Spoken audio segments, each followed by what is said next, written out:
Welcome to episode 8 of Rethink with Refash. I'm your host Akanksha Kela Akashi, the founder of Refash, and today we're sitting down with Abhiir Bhalla, an environmentalist, a policy advocate, and one of the youngest global climate change activists. Stick around as we explore the moments that shaped his activism, the lessons he learned navigating power structures at such a young age, as well as what it truly takes to shift public perception around climate change. But before we dive in, don't forget to like and share this episode with someone who will benefit from it. Welcome, Abhiir. Thanks, Akanksha. Great to be here. I'm so glad we're able to finally have this conversation with you. Yeah, we've been trying to schedule it for a while, but yes. I'm glad it's finally happening. Yeah. So the world knows you as a youth leader, a climate change activist, but how do you describe what you do and why you do it? Well, I think for me, I started out as... I like to say that, back when I was in class 6, at worst I was like President Trump, who thought climate change isn't real. And at best, I used to think it's not my problem to deal with. Yeah. Right? But there was a series of events which, between my grandmother and my mom telling me to get more involved in activities at school. On the other hand, there was just, I was having these seasonal allergies in Delhi because of Delhi's air pollution. So every monsoon, every winter, I would have this recurring cold and cough. And my doctors told me it was because of air pollution. Yeah. So it was a factor of the mix of these few factors which came together. And, I thought that I'll join the Environment Club in my school. And then, as they say, the rest is history. It was one step ahead of the other. But to answer your question, I describe myself as an environmental advocate, as you said. There was an era where I would use the word activist. I'm not so sure if governments around the world, including ours, are very receptive to that anymore. But what I do is I work as a consultant. That's my bread and butter. That's my 9 to 5. I work as a sustainability and public policy consultant with a Big 4 firm. And in my own time, I continue to do a lot of climate advocacy and some consulting work with non-profits, with multilateral development organizations, smaller brands. And of course, I do a lot of gyan giving, where I do workshops with school kids, college kids on the importance of young people in climate, the importance of thinking about climate in the context of our vote. So stuff like that. Yeah. Very interesting. I wear a lot of hats, but yeah. No, that's really interesting, and it's really inspiring as well to know about your journey. When you started, how old were you when you got class 6 or 5? So I think I would have been 10 or 11 is when I started. Right. Yeah. And what was that early journey like? What did it really mean to sort of be that activist at 13? So it was a really interesting journey because I didn't know much about the subject, right? As I said, I used to think that climate change is not something that, even if I care about it, it's not something I can do, anything about it, not individually at least. Yeah. So I joined the Environment Club in my school, went on a few anti-firecracker campaigns around the school neighborhood. Beyond that, I started, as I progressed, class 8, 9, I started taking on my own projects. I conducted an audit for my school, a sustainability audit for my school, which we did with the Center for Science and Environment, which at the time was the only environment think tank in the space. Right. And then, sort of started my own initiative when I was in class 9. I approached the Delhi Metro. I was laughed out the door initially, but made my way. What is this initiative? So this initiative was called Swachh Chetna. It was basically, what we did was plantation awareness and cleanliness drives at and around Delhi metro stations. But what was really unique about this, if you ask me, is, think about the user journey when you're in the metro, typically whether you have your earphones in, you're on a call, you're watching something, you're not paying attention to the world around you. Right. Right. And so what we did was we went to these metro platforms and we did nukkad nataks and flash mobs. On the platforms, actually, we would do the cleanliness drives outside.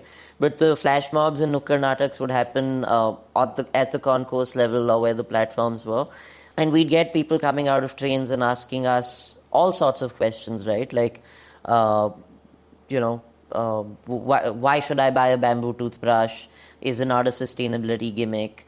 Or, how can I get a subsidy on my EV? Or how can I benefit from putting a solar panel on my roof? So all sorts of questions. And what was this, the natak that you were doing? yeah, So yeah. what was the story So behind that? it varied. We ran this initiative over 3 years, right? So sometimes it was on water, sometimes it was on renewable energy, sometimes it was very simple, good old stuff that you'll hear your fathers telling you, switch off the light when you leave the room. So very vast messaging, and that's what I was coming to. So I was very conscious coming from one of Delhi's more elite schools. I was very conscious that I wanted this to be an inclusive initiative. So I crowdsourced my volunteers from government schools, NGO schools, and private schools. And over 3 years, I had around 500 volunteers who came together on this. Wow. So it would depend. We would sort of brainstorm, come up with an idea with the particular set of volunteers for that month or months.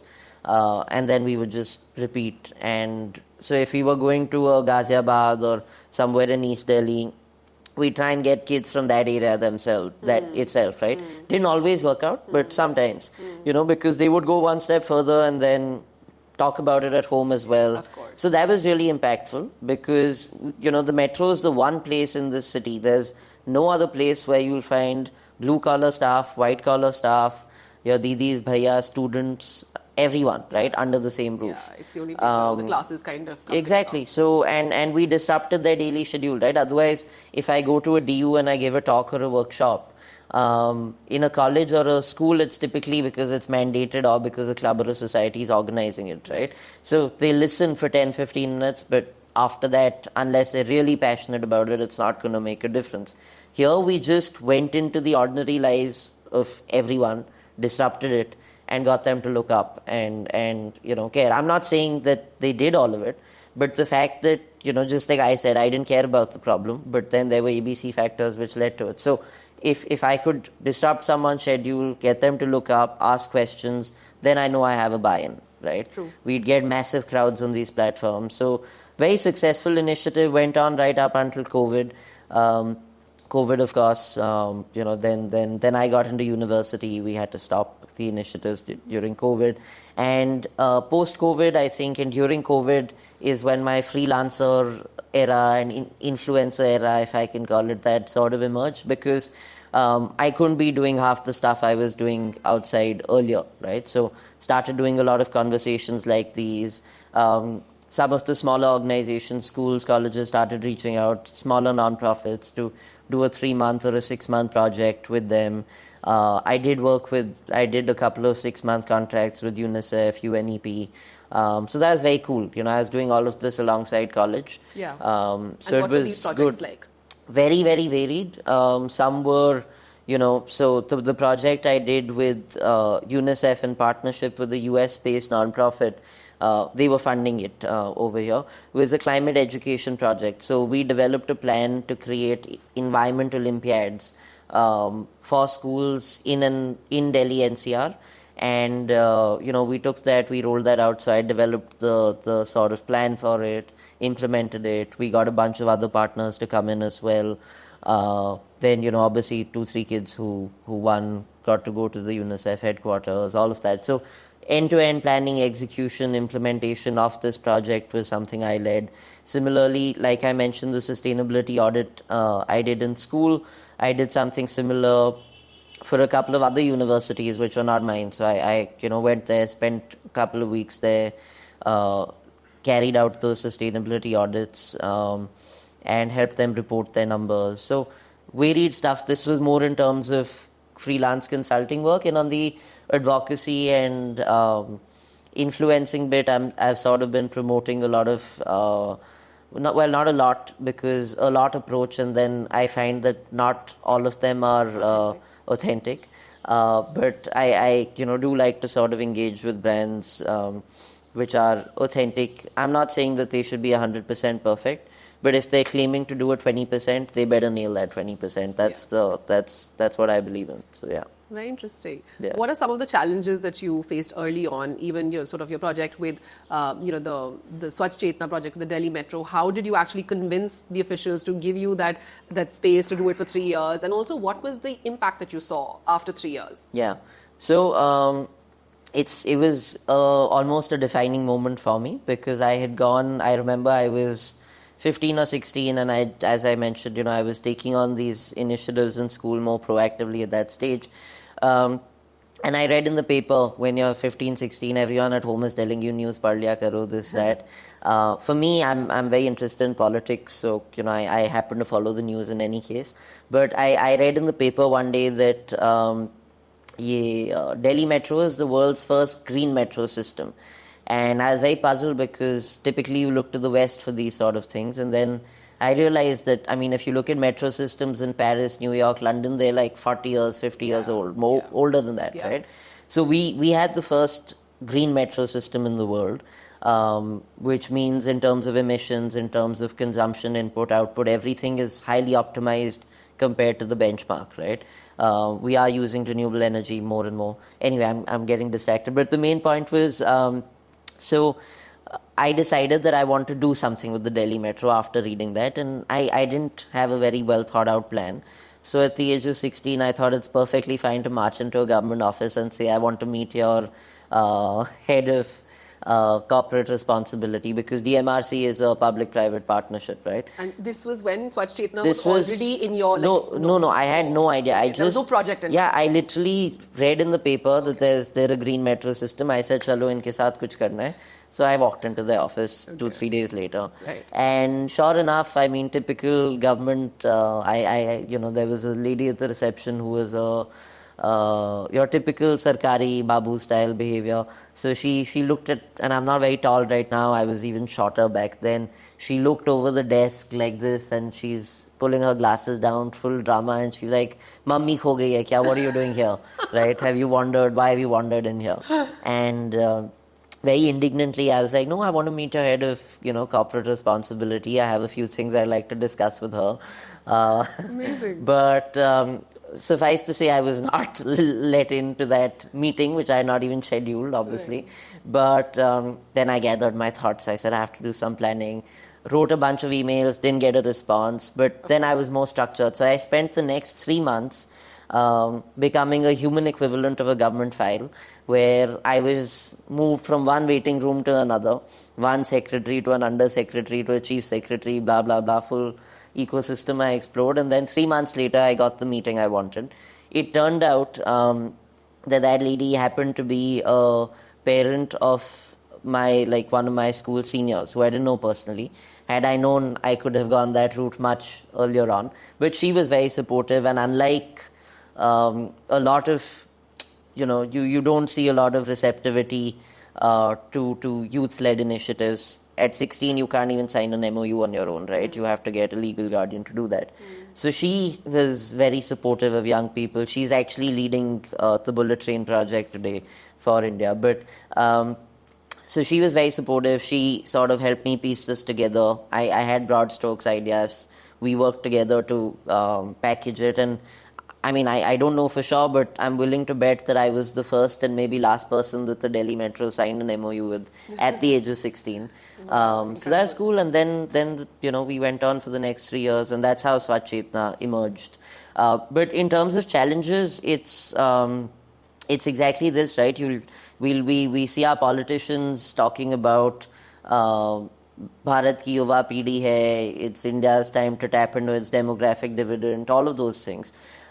Which is all very good to say to an audience and to sort of capitalize on. But it doesn't reflect in practice, right? Why are your government servants not taking young people seriously, right? Yeah. Fine, I should have gone in with a better plan, but you have to walk the talk, right? We talk about, I've gone for a lot of these COP and Commonwealth conferences where I've represented India as the youth delegate, and very often it's the young person in the room is the government appointed young person in the room is 27, 28, 29, right, because they think that a 16, 17, 18, 19-year-old may not have that same level of not even passion, just knowledge. Seriousness. Yeah.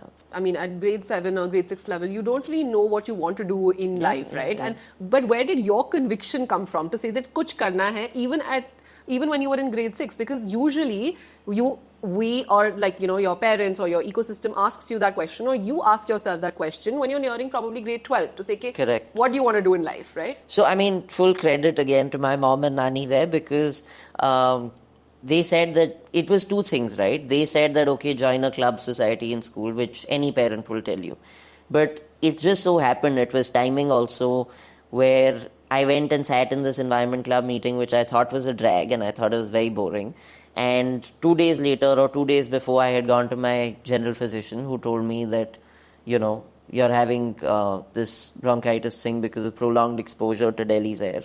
And then the two things came together, right? So there was a personal, so even in all my advocacy work, the workshops, talks I do, my objective that I'm delivering to my audience is not, okay, Delhi's air is polluted. The takeaway I want them to have is, why should you care, right? There's enough people talking about climate change and sustainability. They're talking about causes, consequences, implications, but nobody is talking enough about why it should personally matter to you. And how do you think you've been able to achieve that shift in terms of public perception? It depends, right? You tailor the message to the audience, because I'll give you an example, right? The place I went to university, Ashoka, there's this big landfill that we crossed while exiting Delhi and moving in towards Haryana, going towards Sonipat. Is that the Ghazipur? I think so, yeah. There are two. There's two really massive ones. I'm not sure that's the Ghazipur one, but next to Rohini and also, yeah. So when I went to a government school there to give a talk, this was must have been first year of college, right before the pandemic, and there was a kid telling me that, I stay in ABC slum close to this landfill, and literally every morning or every second morning I wake up with an inch thick layer of soot on my window, because they're burning that waste, and that waste is, then coming in the form of ashes on their window panes. So that was leading to severe health issues for the kids, the parents, respiratory. Then there are these nalas around the landfill, so skin diseases, all sorts of things. And so in that instance, when I spoke to the student, the talk that I delivered, I improvised on the spot to talk about issues of waste segregation, right? I went in to do a talk on air pollution, but I pivoted to talk about how the gap between waste and air pollution is emerging, how the two issues are related, all of those things. And they found it relevant because it applied to them, right? Today, Bangalore is seeing a severe shortage of water, so maybe they are more concerned about water. So my go-to to my audiences is that find that one thing where climate is affecting you and try and do your bit for it, right? What is your bit? Like when you deliver this message, what are you asking your audience to really do? So again, depends contextually, right? For this community that I'm talking about, for them it was, okay, segregate your waste. Ask your parents that if they're working at that landfill site, they should use personal protective equipment. There are ABC government grants to avail of it, or you're eligible to get it for free. So a mix of things. In the instance of air pollution, I have so many of my friends, where we stay in my neighborhood. My friends will not drive, they'll not walk down to the neighborhood market, right? Which is literally maybe less than a kilometer's walk. Now, we go to Europe on our holidays, at that time we're comfortable to walk, but in Delhi we won't do it. And their rationale is, no bro, it's too hot, like, I don't know. That, I am 100% with you, but I also feel that, countries abroad also have that entire ecosystem to have, of course, the friendliness. But in a neighborhood, in a residential neighborhood, I'm not saying you walk 2 blocks or 3 blocks to your Friday night dinner or something, right? That, of course. But your neighborhood market, you can walk or cycle down to. And I'm not saying we have the infrastructure for that too. It's not unreasonable to think of doing that. And I'm not saying I also do that all the time, not to be very preachy. There are times where I'll take the car down when I'm feeling lazy or I'm coming back from the gym, whatever, right? But 9 out of 10 times I try and say, okay, I'll go down and get the milk for mom, or I'll walk down, right? And what we don't realize is that same AC that we want in that 2-minute drive, the more we're using it, the more hotter it's going to get because of that 3 years, 4 years down the line. Right? So talking about the importance of public transport, talking about the importance of walking down to your neighborhood market, switching to bamboo toothbrushes, so there's a very interesting study by Harvard, 2018 study, which one of their professors worked on, which says that if even 20%, if even 1 billion people, which as we know is less than the population of India, if even 1 billion people do their bit for the planet, we can cut carbon emissions by 20%. No government, no corporates, no tu me blame game that goes on. Just individual action, societal when action. You say their and bit. That's what I'm coming to. So I found that very vague to say their bit for Correct. the planet. The study identifies a list of 9 things which you can do, which includes switching to public transport. And there are very tangible KPIs that they've given, right? That if you travel, for instance, I mean, I don't remember exactly what it says, but if, for instance, if you travel 60 kilometers by car in a week, or let's say 100 kilometers by car in a week, you have to convert at least 80% of that to public transport. If you can do that, then you're considered to be doing your bit. So there are, a list of 9 things to do, and the KPIs against that very specifically mapped. Of course, 1 billion people haven't done this, so we don't know whether it works or not. But it's not a very far-fetched. It's very detailed, very specific. And look, the point is that I'm trying to make either way is that we don't have to wait for governments, we don't have to wait for corporates, right? For me, in class 6, I thought it was an issue which is too big for any of us to deal with. Even now, I think that. But that doesn't mean I have given up, right? To your earlier question, for me, the perseverance came from one personal motivation to the familial thing, ki, okay, kuch kar lo. Those two came together. By the time Swachh Chetna started, I realized that I was enjoying the sort of attention that the initiative is receiving, right? Because the non-profit and development sector is a thankless space. You can do what you want. Half the time you're begging to get funding for your own initiatives. But here, what sustained me from year to year, instead of just saying, oh shit, I started working on air pollution 15 years ago, it's still the same. What sustains me is the fact that there are people reading about it. There is incremental change which is happening. And I have never, not once in my life, through any of my media engagements or anything, I've never paid for okay, cover this initiative, right? So the fact that something is newsworthy is where the proof of the pudding lies, I think, right? Where do you see yourself in the next 20 years, So, 30 years?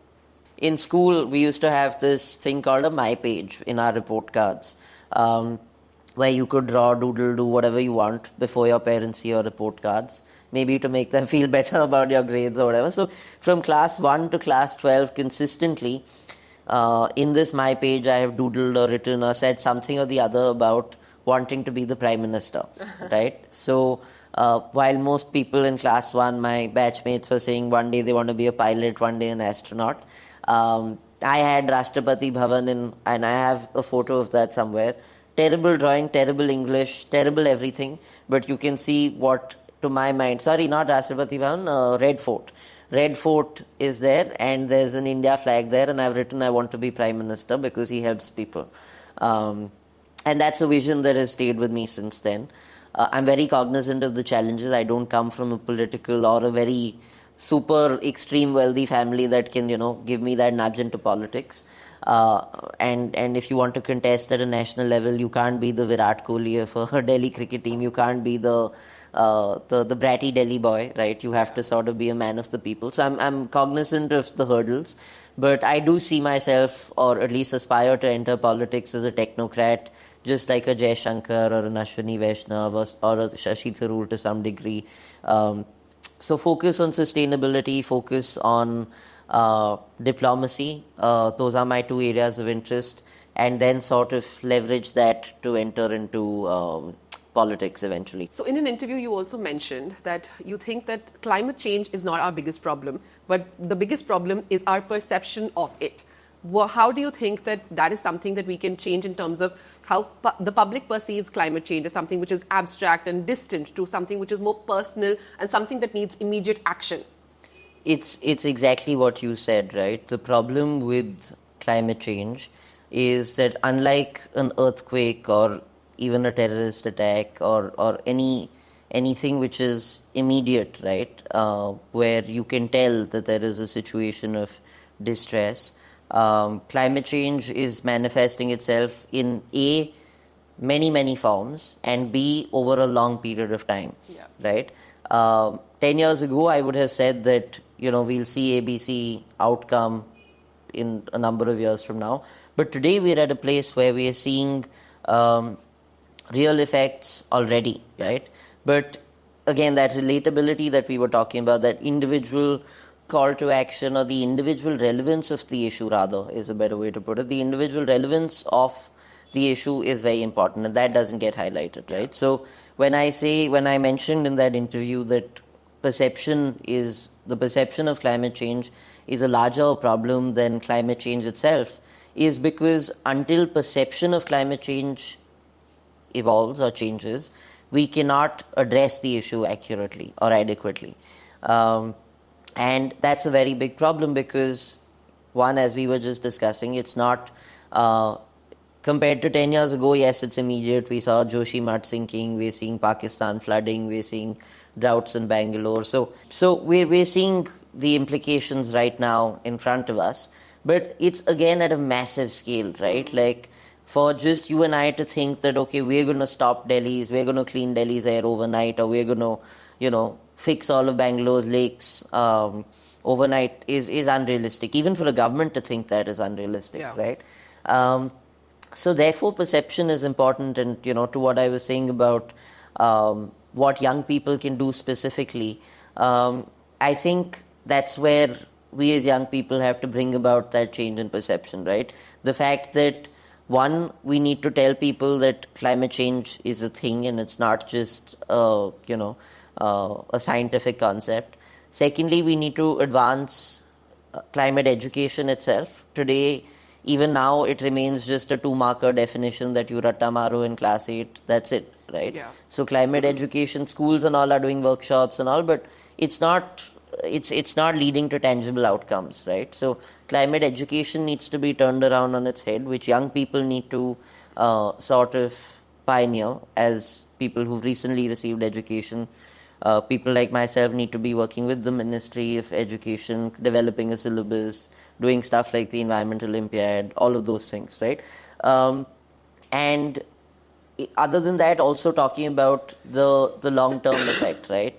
To my earlier point about making the message relevant to the audience, how do I get, say, my friend's grandfather to care, or how do I even get my friend's mother to care, right? That, okay, air pollution is a problem that's affecting her and she needs to do her bit. It needs to be by virtue of, take the age-old Indian obsession with having kids, right? You get married and then your grandparents or some elders in the family start saying good news ka bari hai, this, that.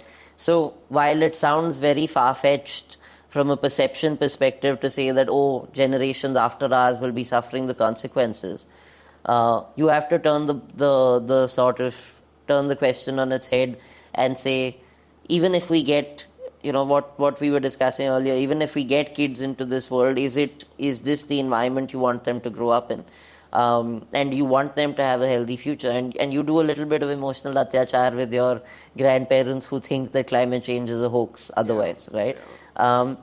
So all of these are small factors. I think behavior change and climate education is where young people have to be the most active, and that's where this perception thing comes in, right? We have to solve this perception of climate change being a far-fetched, not far-fetched, but something that will happen a very long time into the future, or something that none of us can act on. Those are the two prongs which need to sort of change. Do you feel like with respect to your work in your school, with respect to the club or even the initiative that you started, now when you see your school or other schools over the last decade, do you see not an improvement, do you see like tangible results?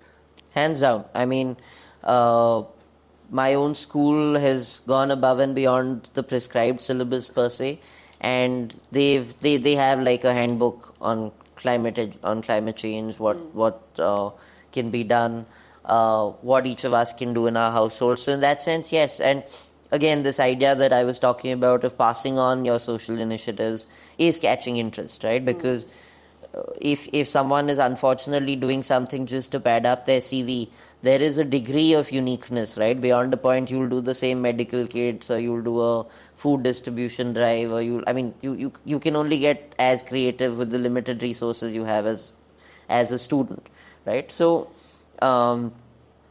passing on the initiative is something which is catching popularity, catching on as an idea. So yeah, there have been changes for sure. If I was to ask you, what is your relationship with fashion? Like, how do you, when you want to go buy a pair of jeans or a t-shirt, where do you go? So I still go shopping with my mom. I don't know whether Mom would to be happy to hear. Yeah, You say that on camera. I don't know. I have no problem saying that, but I'm not saying I follow what she says, but I take her along for a second opinion. That's the technicality there. But so my relationship with fashion, if I'm to give you a concrete answer, has been utility oriented, value oriented, right? I'm not the guy who believes in, I love it, I love to see it on others, but I'm not the guy who'll accessorize, buy 10 things, shirt, undershirt, sunglasses, hat, all of that. But I'm happy wearing a jeans and a t-shirt, but a comfortable one, and increasingly a responsibly sourced one. Yeah. And if you were to make those choices in terms of getting something which is responsibly sourced, are there places that you go for that? So, in college, thrifting became a big thing, right? And there was a lot of skepticism. I don't think I have convinced my mom of the concept even now. Not that I've discussed it extensively with her, but in general, thrifting, at least in my generation, is catching up, right? The concept of, I have a bunch of people, and these are like really well-off guys, right? One is a brand manager for Google, one is a product techie for YouTube. They're all being paid very well, but once in 2-3 months, he puts up photos of his entire wardrobe saying, I'm selling this. Right? And I think that's fantastic. It's brilliant. Like you're getting good brands, good clothes at good prices. Of course, get them clean, washed, whatever. And you have the comfort of knowing that, you are getting something new and they can also get something new. So thrifting is one big part of it. I do check out thrift stores from time to time. Other than that, I'm looking forward to checking out your website. Ocean had sent me the link. And but no specific places for it as such. I don't have siblings, so I never had the concept of hand-me-downs. So thrifting is the closer it gets. But otherwise, I'm conscious of which brands I want to avoid. That's a better way to put it, right? Like there was Shane, some others. So there are the brands I know which I want to avoid. H&M I had steered clear of for a couple of years. So yeah. I'm just really amazed to see your entire trajectory from where you started as a teenager to where you are today, and hopefully where all of us will be able to see you the next 20-30 years. I'm counting on your vote. Yeah. You've already set into your position that you see yourself in the next several years. Anyway, but this has honestly been a really enriching conversation. I hope this is of course, likewise. for you as well. Yeah. That's a wrap for today's episode. We hope this discussion inspired you to rethink your role in shaping the future of consumption. Remember, change starts with us, and it's time to make choices that matter. Until next time, keep rethinking and subscribe so that you don't miss out on the next discussion.